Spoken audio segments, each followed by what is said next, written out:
In a quiet courtroom, the hum of whispered conversations filled the air. It was just another day in the halls of justice, or so it seemed. The tension in the room was palpable as people filed into their seats, murmuring amongst themselves. The spotlight was on Judge Marcia Gray, a poised and accomplished black woman who had worked tirelessly to earn her seat on the bench. With a sharp mind and unwavering sense of fairness, she was a beacon of justice in a world that often seemed unjust. But not everyone appreciated her presence in that courtroom. Among the spectators sat Daniel Hayes, a brash businessman known for his quick temper and even quicker judgments about others. His case was next on the docket, and from the moment he walked into the room, his demeanor made it clear that he didn't think much of the judge sitting before him. His loud, derisive comments and exaggerated sighs were enough to draw disapproving glances from others in attendance, but Judge Gray, ever the professional, maintained her calm. The case itself wasn't particularly remarkable, at least not on the surface. It involved a dispute over a business deal gone sour, but as the hearing began, it quickly became apparent that Hayes wasn't there to simply present his case. His words, laced with thinly veiled hostility, were directed more at Judge Gray than at the opposing party. His tone grew sharper, his body language more confrontational, until finally he crossed the line. "This is exactly why people like you shouldn't be in positions of power," Hayes spat, his voice echoing through the room. A collective gasp swept through the courtroom, followed by a heavy silence. Judge Gray's eyes locked onto Hayes, her expression unreadable, but the tension in the room was thick enough to cut with a knife. What happened next was something no one could have predicted. As the room held its breath, waiting for Judge Gray's response, a strange and unexpected turn of events began to unfold. One that would not only change the lives of everyone in that courtroom, but also challenge the way they saw the world around them. Stay tuned, because what happens next will leave you speechless. The courtroom remained eerily silent, the weight of Daniel Hayes' words hanging heavily in the air. Eyes darted between him and Judge Gray, everyone wondering how she would respond. But instead of immediately reacting, Judge Gray sat still, her face calm and unreadable.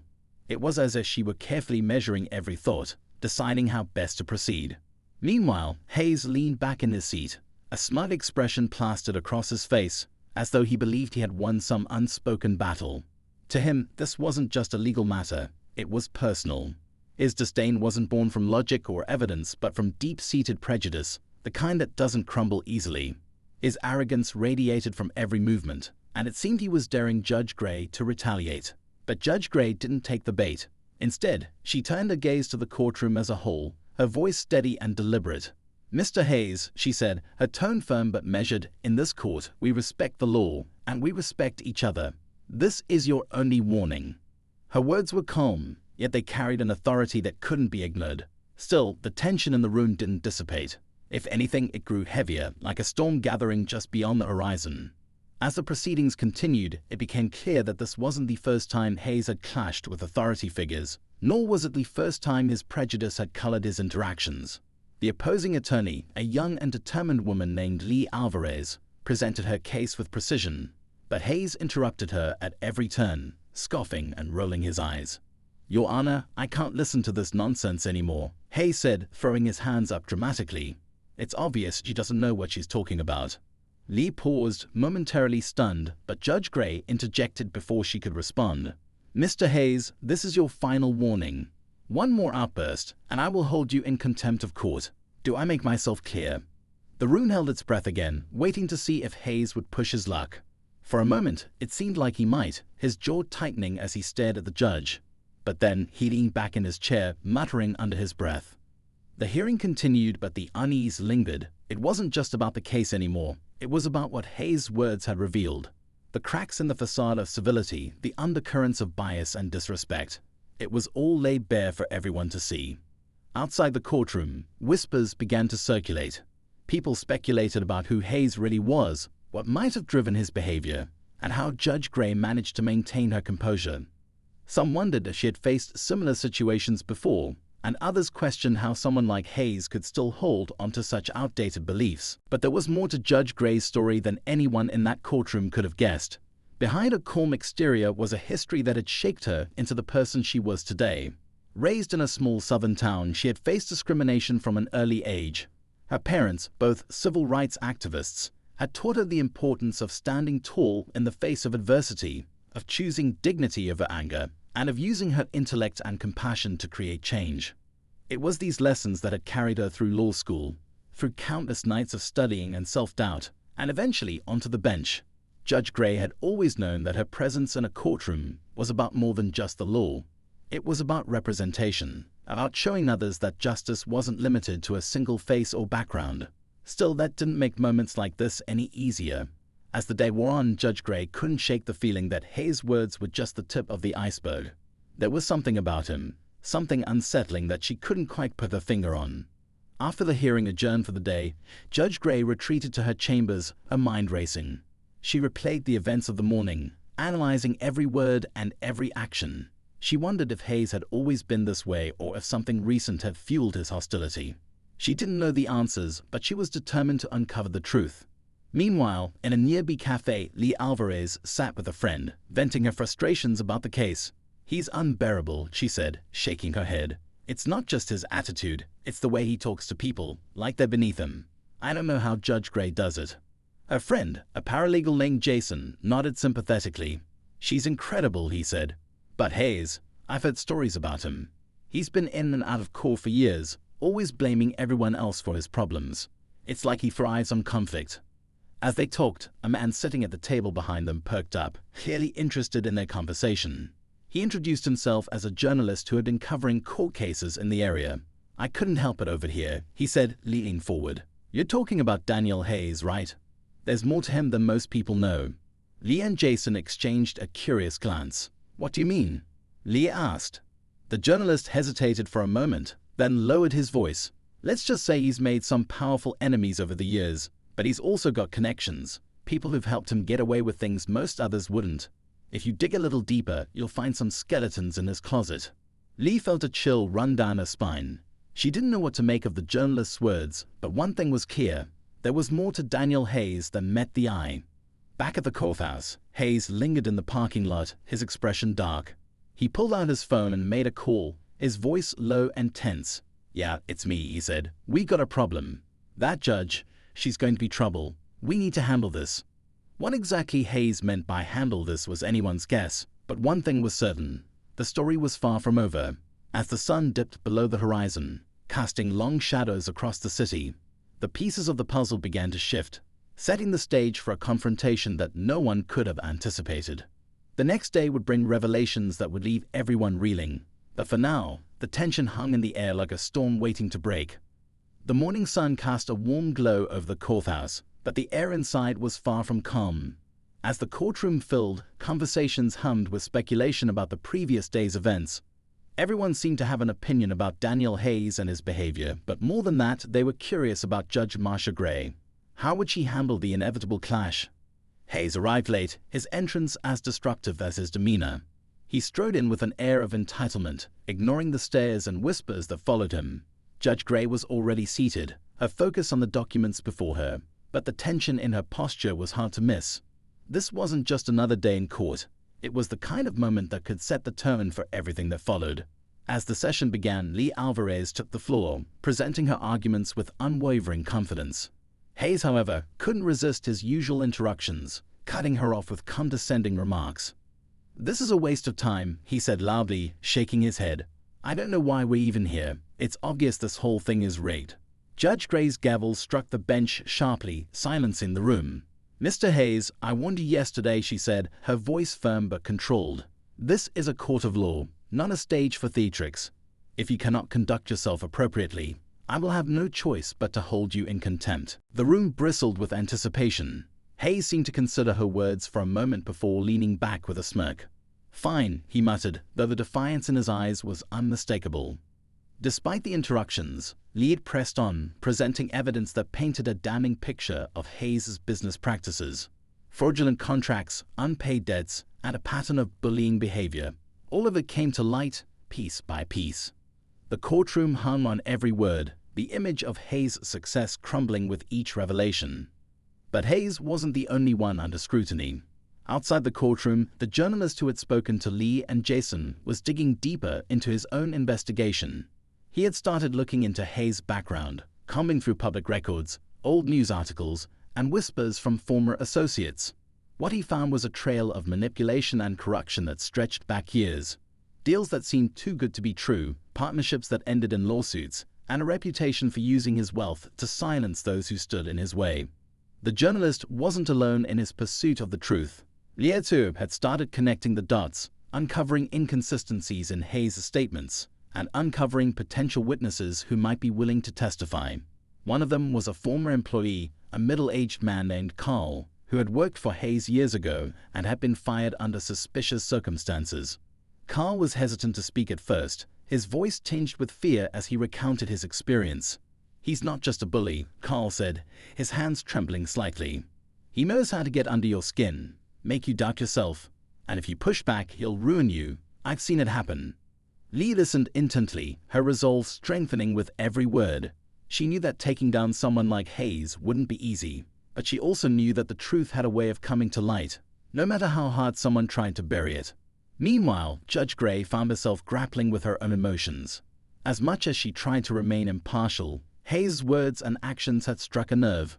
She thought about the countless times she had faced prejudice in her career, the moments when her competence had been questioned simply because of the color of her skin. But she also thought about her parents, about the lessons they had instilled in her, and about the responsibility she carried as a symbol of justice and equality. In her chambers, she reviewed the case file late into the night, searching for any detail that might shed light on the larger picture. She knew that the law was her strongest tool, and she was determined to wield it wisely. As the case continued, the courtroom drama escalated. Hayes grew bolder in his defiance, his frustration boiling over as the evidence against him mounted. He accused Lee of fabricating evidence, accused Judge Gray of bias, and even went so far as to claim that the entire legal system was out to get him. But it wasn't just his words that drew attention, it was his actions outside the courtroom. Hayes had been spotted meeting with influential figures, people with the power to sway public opinion or muddy the waters of the case.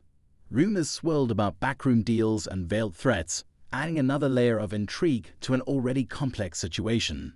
Through it all, Judge Gray remained steadfast, her demeanor calm but unyielding. She knew that the eyes of the community were on her, that her every decision would be scrutinized and debated. But she also knew that this case wasn't just about Hayes or the law. It was about standing up to prejudice and proving that justice could prevail, even in the face of adversity. The courtroom had become a battleground, a place where truths were revealed and reputations were tested. And while the outcome of the case remained uncertain, one thing was clear: the story was far from over.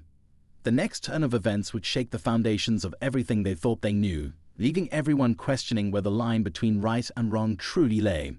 The courtroom buzzed with an electric tension as the case dragged into its final days. Every seat was filled, with people craning their necks to catch every word and movement. The local news had picked up on the drama, and reporters lined the back of the room, their cameras poised to capture the spectacle. Daniel Hayes, once so confident in his ability to control the narrative, now appeared visibly rattled. The evidence against him had piled up, and his bluster seemed less like strength and more like desperation. But Hayes wasn't finished yet. He had spent years manipulating situations to his advantage, and he wasn't about to let a courtroom, and certainly not a judge like Marcia Gray, be his undoing. Whispers spread that he had hired a private investigator to dig into the lives of everyone involved in the case, including Judge Gray herself. If there was dirt to be found, Hayes was determined to use it. Judge Gray, however, was no stranger to intimidation tactics. She had dealt with her share of difficult cases, and she knew the weight of her position. Still, as the days passed, the pressure mounted.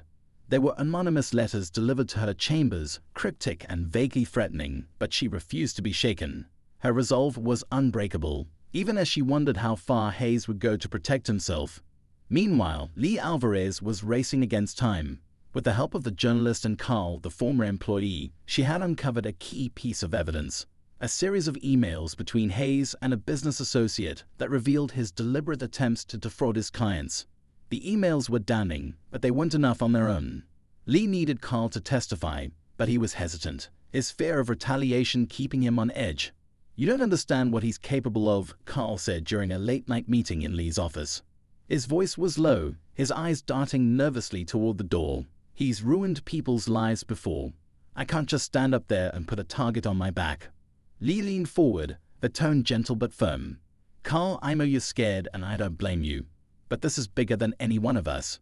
If we let him get away with this, he'll just keep doing it to other people. You have the power to stop him." Carl didn't respond right away, his expression torn. Finally he nodded, though his reluctance was clear.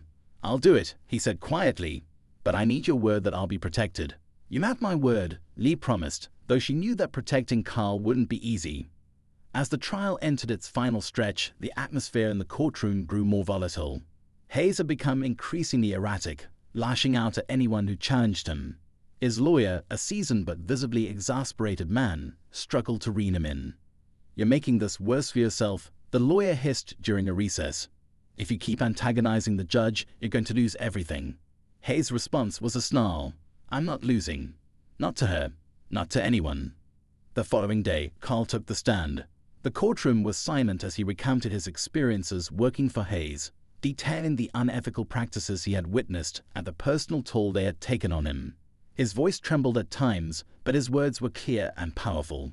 Hayes, however, couldn't keep quiet.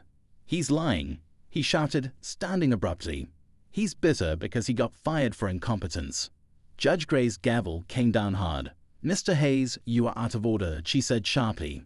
"If you disrupt these proceedings again, you will be removed from the courtroom." But the damage was done.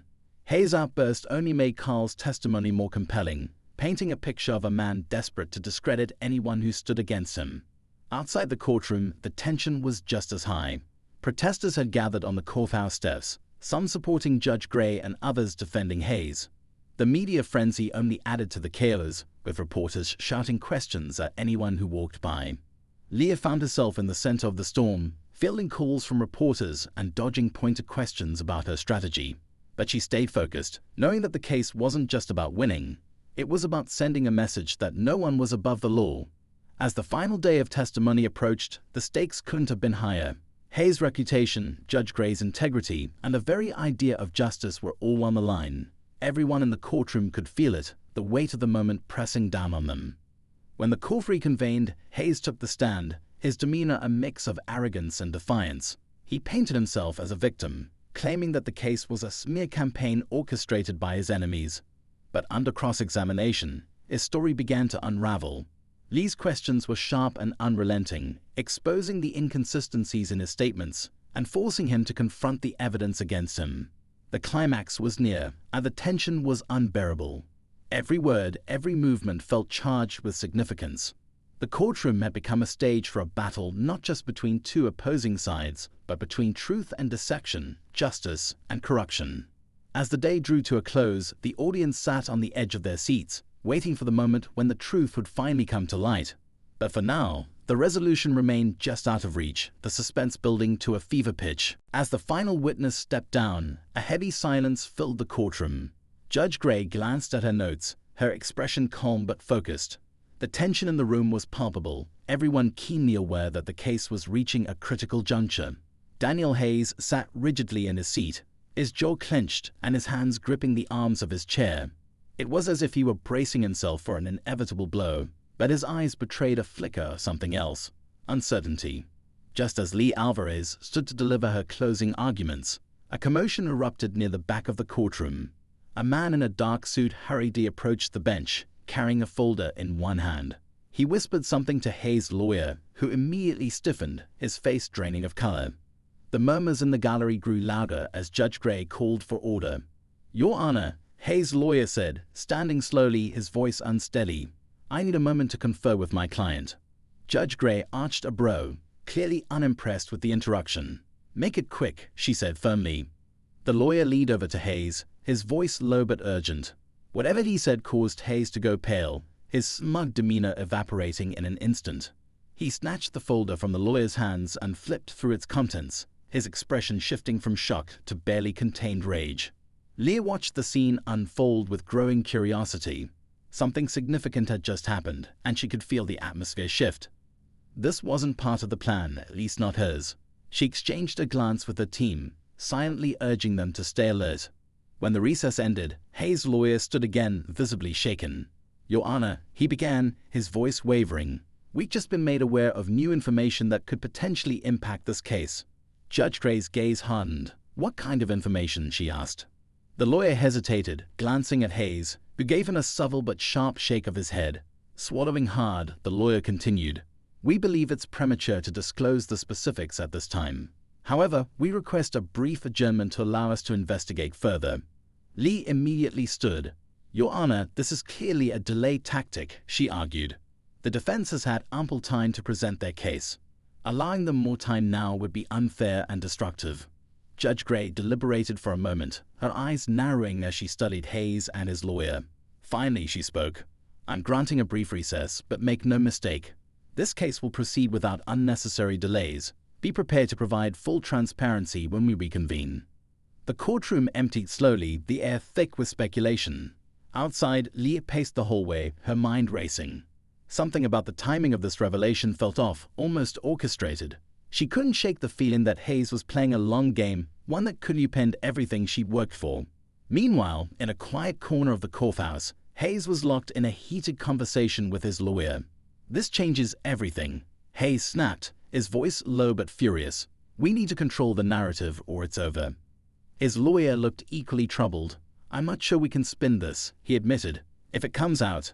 "It won't," Hayes interrupted, his eyes blazing. "We'll make sure of it." What neither of them realized was that their conversation wasn't as private as they thought.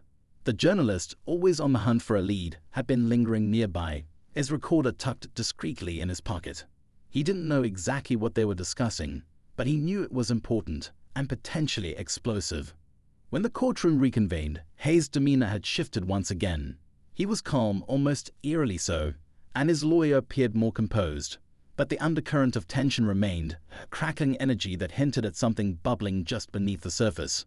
Lee resumed her closing argument, weaving a compelling narrative that highlighted the evidence against Hayes and the testimonies that supported her case. She spoke passionately about accountability and justice, her words resonating with the jury and the audience alike. But as she neared the conclusion of her statement, Hayes unexpectedly rose to his feet. "Your Honor," he said, his voice loud and clear, "I'd like to address the court." The courtroom erupted into whispers, and even Judge Gray seemed momentarily taken aback. "Mr. Hayes, this is highly irregular," she said, her tone sharp. "I understand," Hayes replied, a thin smile on his lips. "But I believe what I have to say will shed light on the truth." Lee froze, her instincts screaming that something wasn't right. Hayes had been cornered, his credibility dismantled piece by piece. So what was he planning now? Judge Gray studied him carefully before nodding. "Proceed," she said, though her skepticism was evident. Hayes took a deep breath, his gaze sweeping over the courtroom.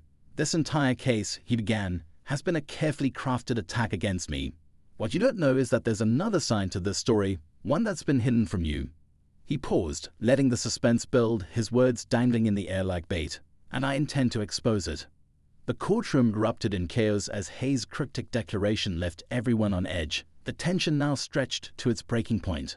Whatever he was about to reveal, it was clear that it would change everything.